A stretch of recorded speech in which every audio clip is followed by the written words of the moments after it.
Hi everyone, this is Deborah, welcome back. Today I am doing another junk journal cover. I have had a lot of requests to show different ways to do a junk journal cover, so that's what I'm going to concentrate on today. So first of all, I'm just showing you this one that I did a while back, and I will link to the video below in case you haven't seen that one.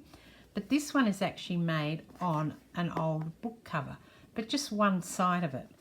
And that's going to be something that I'm doing again today.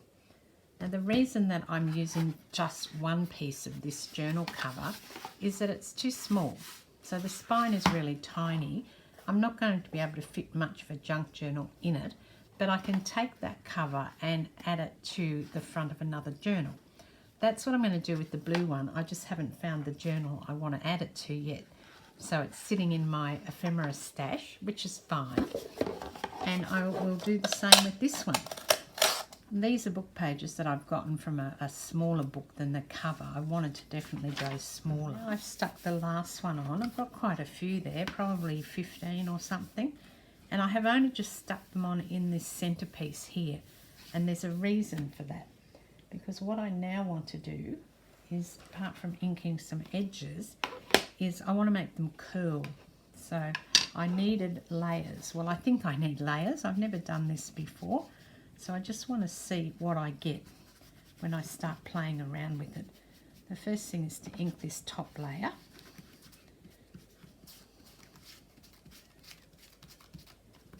And then I may have to add a bit of something to make them do what I want them to do. I'm not really sure just yet.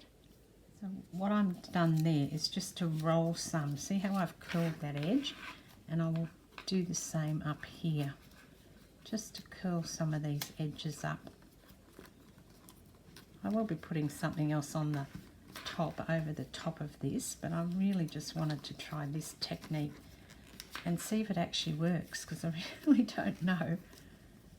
It's always good when something you see sort of gives you an idea, and then you can go and create your own version of it.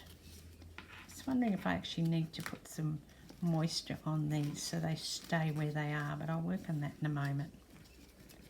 Just roll that last one up. So what I want to do is make sure that each of the layers are separate.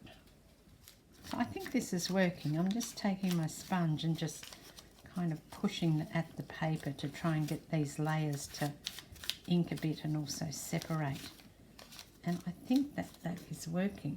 Yeah, I think that's worked. I quite like, this is the effect I'm trying to achieve, that the papers are kind of curling. You know when you burn paper, if you burn a wad of paper, it kind of curls up toward the edges. I don't want to burn it, because I might set the house on fire, but I do want that sort of curled look.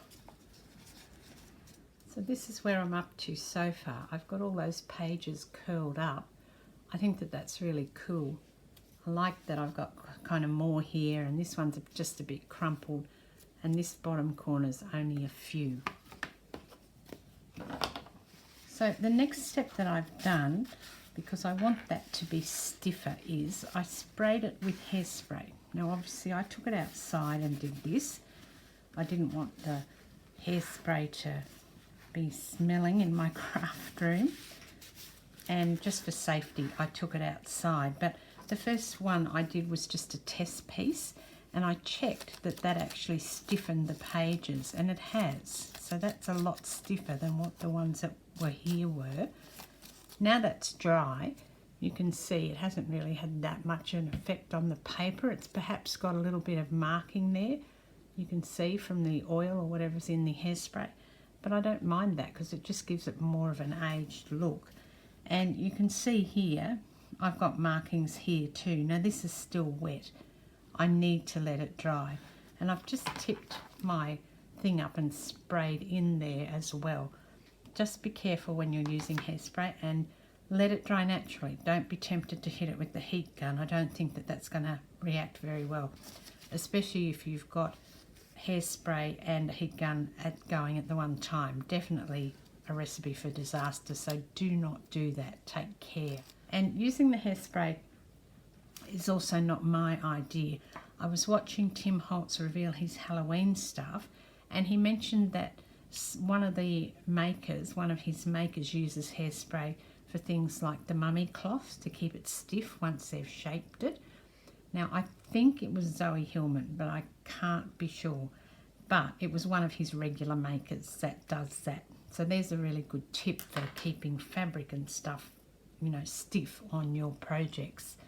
So I'm also going to be using the hairspray for that. Okay, so that is drying. It's pretty drying and it is quite stiff, which is good to see. I want it to be stiff. And now I'm going to do some more on top of the journal cover. And I wanted to use a couple of things that I've had for a while and I haven't used. So that's what I've pulled out. And it's just somehow turning into like a spooky cover. I don't know why. But I've got these witches, which I just want to use. I've used these before, but I really wanted to use them again. So I'll just punch the bits out that are in them. And we don't do Halloween here in Australia, but you don't have to have a Halloween themed journal. You can just, you know, use the witches and the other sorts of Halloween ephemera in your own way. I've also got this little doll. I don't know whether she's going to be too much. These are all Tim Holtz ephemera, but I do want to use my pumpkins. And I wonder if I can just put a little pumpkin on the front here. I've got a whole bunch of stuff. Now the question becomes, do I do this so that I'm looking down on it and I can see the things, or do I do it so that when I stand it up like this, you can see the, you know, the 3D effect? And I guess that's a bit of a dilemma. So the question, like, do I put the pumpkin like this or do I put it flat? And the other things I'm going to put on here. One of those things are these skulls. Now, last year when I was in Europe, we went to the church, which is all made from bones, and there were skulls and things there, and I actually bought a skull. I'll jump up and grab it so I can show it to you.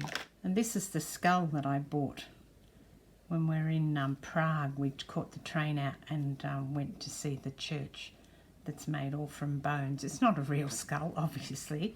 It's a plastic skull, but I just thought that was really cool. And of course, then I've got these, which are Tim Holtz. So I wonder if I can use like a skull on here as well.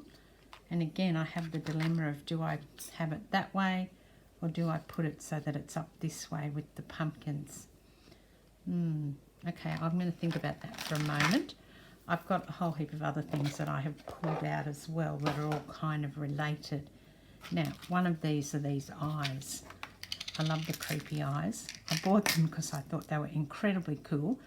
Have I used them? No, but I'm going to use them today because, again, I was looking at Tim Holtz's Halloween video and I saw that one of the makers had used the eyes and they'd put them into one of these pins. And that's what I'm going to do because I thought that was very cool. And why reinvent the wheel if somebody's already done it for you? Now, apparently, these eyes actually pop out of the plastic. So the iris pops out of the, whatever that bit's called, the white of your eye. No idea what that's called, but see if I can get that out without hurting myself or the eye. Okay, I've managed to get that out, and how I did it was very carefully using my craft knife and my craft mat. I just cut slowly through the back of this part of the eye, and then this just fell out once it reached it. You can see there that I've got a little split there, so I actually just cut through the back. Don't try and pop it out like that because you might cut yourself. I didn't, but I'm sure that I would have if I'd kept going with that method. If anyone else has got a better idea, then get in touch and let me know. But apparently this will fit in here, hopefully. Might have to pop a different eyeball out. Okay, that might be a little bit big, although I could put it on top like that, couldn't I? Let me see. So these irises are all different sizes. So I think maybe I should have gone a bit smaller. That's too small. I think that's the same size as that, isn't it?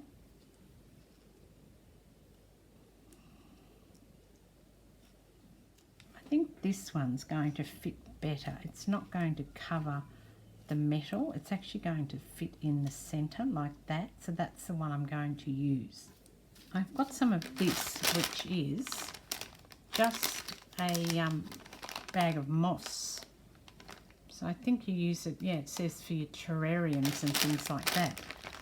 But it works really well with this sort of stuff as well. So I've got a bunch of that I will put down the bottom here. I'm just sort of pulling the design together to see if this is going to work. And what I can do maybe is to nest the skulls in it. So I don't necessarily have to have them flat. They will be up a little bit so you can see them when you're looking from this angle. But when the book is upright, it will also look good like that, I think. And I probably need to put a couple more pumpkins in as well. So let me just see what's happening here. Okay, so I think the dolls can go down, the witches, as a starting point.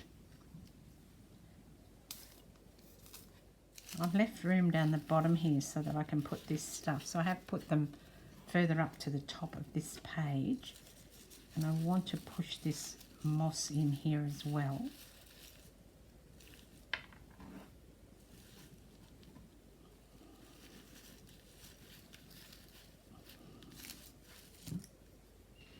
So if you're in America and you're, wanting something to decorate a Halloween journal, I think this would be fine. But if you don't do Halloween, I know some people in Australia do it, but it's not sort of well, it wasn't sort of popular when my kids were little at all. But if you want Halloween things or just a bit of a creepier look to your journal, then something like this I think will work well.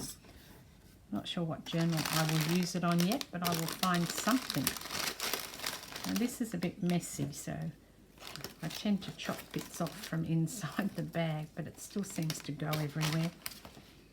It's not sticky or anything, it's dry, it's just messy to deal with. And then you probably need to put sort of a bit of glue through the moss as well, because it's so stringy that you may not have stuck down a piece. I'm just trying to get the bits that are looser stuck down onto the page. Okay, I think that's pretty good actually.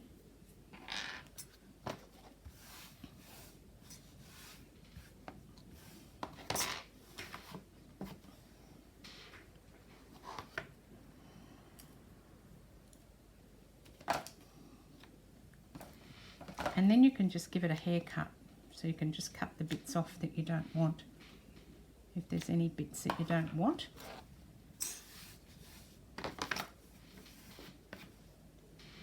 Right.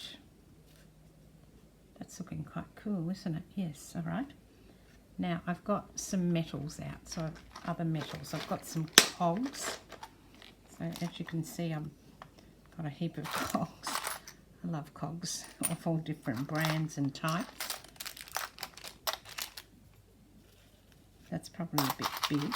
Let's try something that's a bit smaller. And maybe one of those.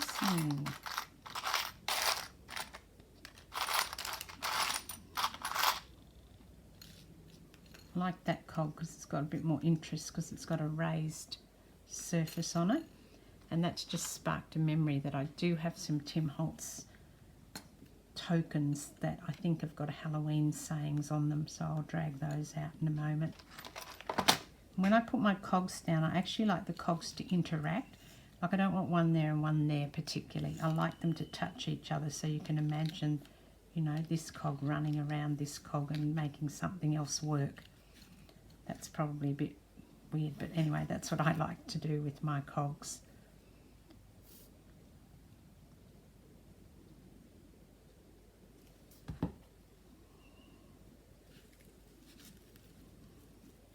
And they're always a good place to start, cogs, because they're lovely and they're textural.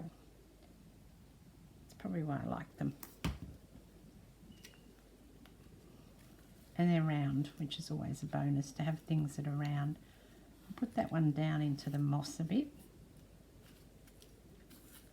And just put a bit of glue down here because this is coming up.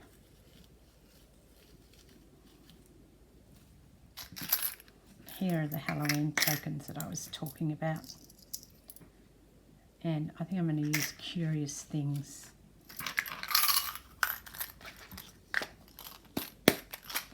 And actually, if you didn't want to use the thing that was on the front, you could turn them over and just use the token on the back. Like I saw one in there that said trick or treat, and that's not something that I personally would use, but I'm just going to turn it over and use the back side of it, or I will cover this up so I still get this nice raised piece here. That's what I like about these particular tokens that Tim Holtz does, is that piece is actually raised up, so you've got some texture on it. But I think Curious Things is nice. I don't know what I'll put in this journal, but I may well put some curious things in it. I'm also not sure where I'm going to put that down yet, so I'm just going to leave it for a tick. Our eye is dry, because that Helmer's 450 dries really quickly.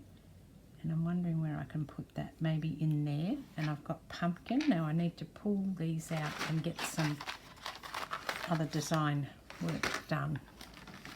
I think I need 2 pumpkins. I don't think one's going to be enough. I also think they're a little bit orange. I might just ink them up a little bit. They're okay, but they are a little bit sort of orange. I'm not sure how this will take. Let's see.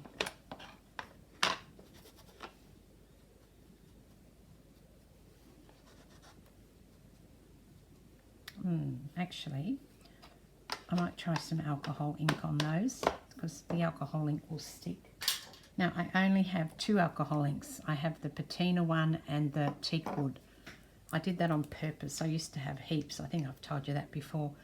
When I had the shop, I owned the whole range and I got rid of them all because I wasn't using them.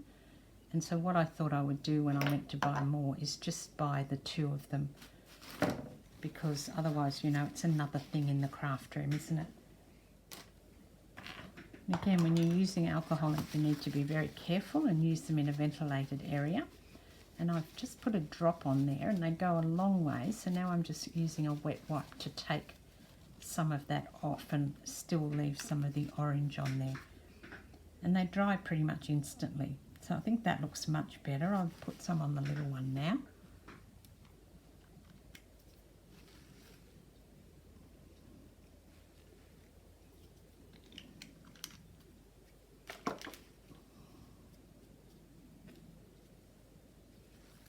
I want to tone it down a little bit because the orange is a bit too orange for me. I'm not an orange person at all, so that's probably why. But I like the way it's gone down into the creases and the shape of the pumpkin. That looks really cool. It's done it here too. See? Okay, so we'll do a couple of pumpkins. And these come in 2 sizes, but I think that the big size is a bit too big, although that one's sort of slightly different. All right, I'm going in with the pumpkins now. I'm going to put some glue on the bottom and also the side that's not got so much alcohol ink on it, and I'm going to bury it in here. And hopefully that will work. And this one too.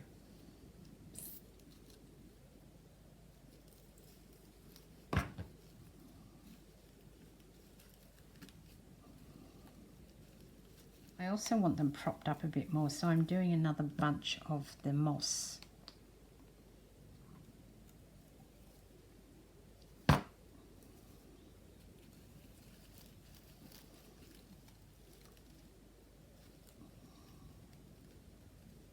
I just don't want it to look like I've stuck pumpkins and skulls and things on top of the moss. I want it to be in there. Need some more glue, I think. So this cover has gone in a totally different direction to what I was thinking when I started doing it. I don't know why, but that's just what it's done.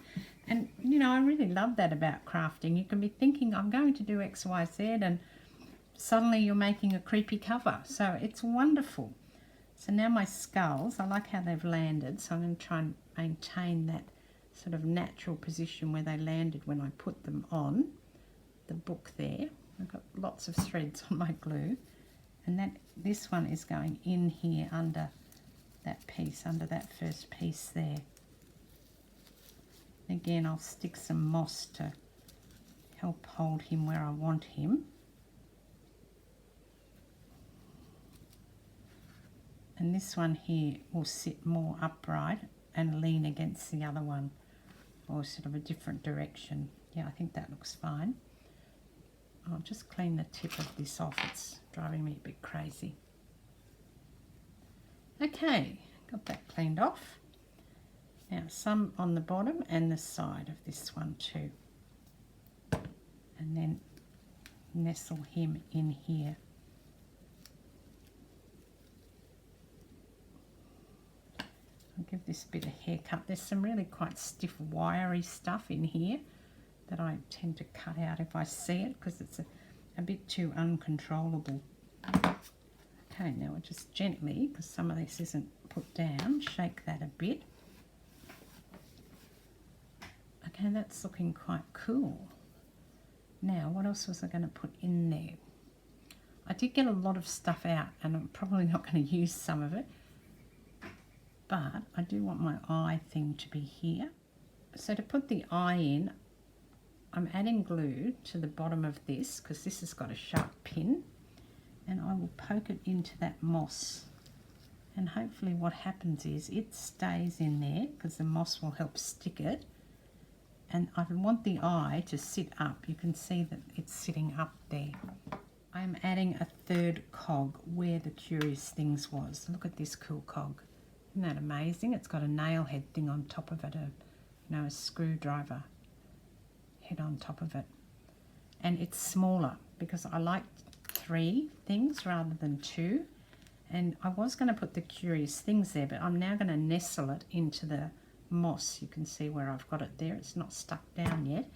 I was just playing with where it might go, and I think this cog here will be much better. I've gone crazy on the glue though. And then the Curious Things token can go into the moss as well. I'm not really hiding much of it, but I am hiding some of it. Just push that down so it sticks.